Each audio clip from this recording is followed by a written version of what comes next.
everyone, I'm Kanchana, working in SNS College of Engineering as an assistant professor in the Department of Chemistry. In this video, now I'm going to see about top-down approach and bottom-up approach in nanotechnology. Nanotechnology is designing, developing or manipulating at nanometer, billionth of meter scale.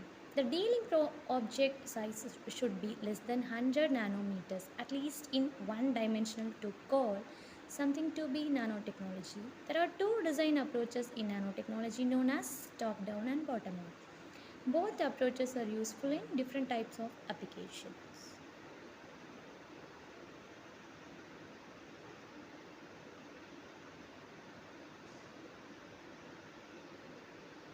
Top-down approach begins with a pattern generated on a larger scale, then reduced to nanoscale, relatively expensive and time-consuming technique.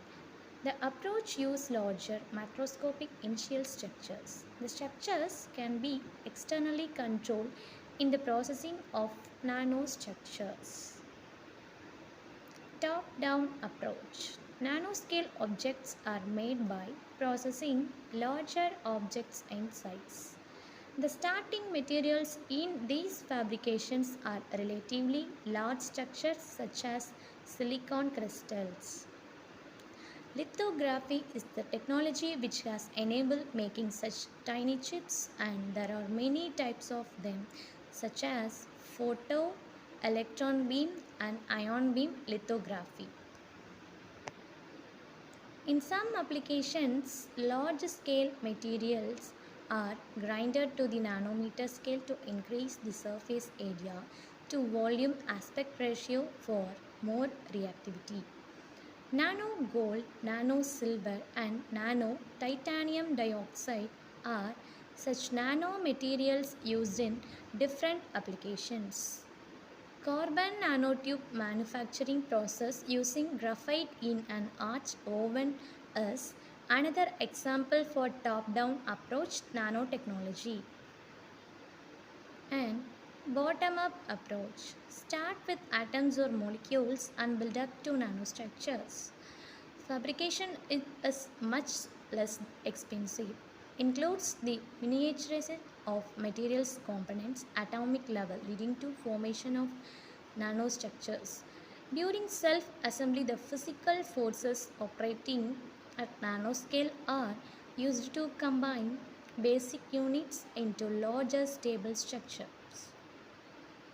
Bottom-up approach in nanotechnology is making larger nanostructures from smaller building blocks such as atoms and molecules.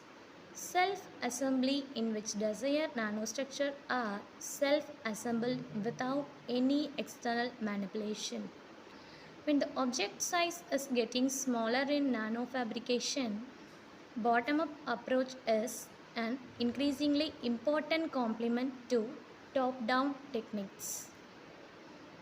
Bottom-up approach nanotechnology can be found from nature, where biological systems have exploited chemical forces to create structure for cells needed for life. Manufacturing of carbon nanotubes using metal catalyzed polymerization method is good example for bottom-up approach nanotechnology. Difference between top-down and bottom-up approach. Manufacturing process starts from larger structure in top-down approach, where starting building blocks are smaller than the final design in bottom-up approach. Bottom-up manufacturing can produce structures with perfect surfaces and edges, not wrinkly and does not contain cavities, etc. Though surfaces and edges resulted by top-down manufacturing are not perfect as they are wrinkly or containing cavities. Bottom-up approach manufacturing technologies are newer than top-down manufacturing and expected to be an alternative for its some application. Example, transistors. Bottom-up approach products have a higher precision, accuracy, more control over the material dimensions, and therefore can manufacture smaller structure compared to top-down approach.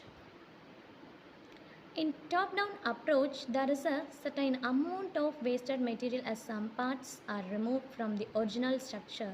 Contrast to bottom-up approach where no material part is removed. Chemical precipitation method. Preparation of barium sulfate nanoparticles. Barium sulfate have been synthesized from barium nitrate by precipitation method in the presence of water-soluble organic polycarboxylic polymer as modifying agent.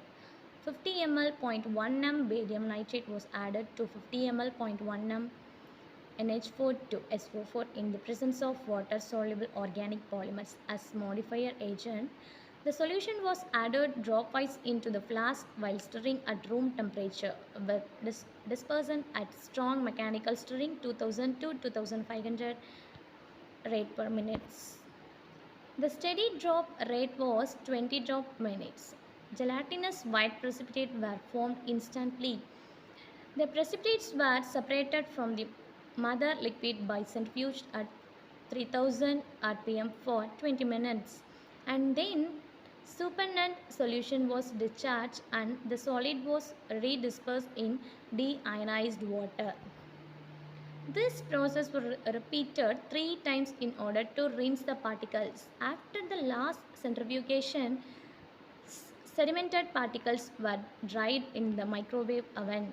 The products were slightly grinded for analysis.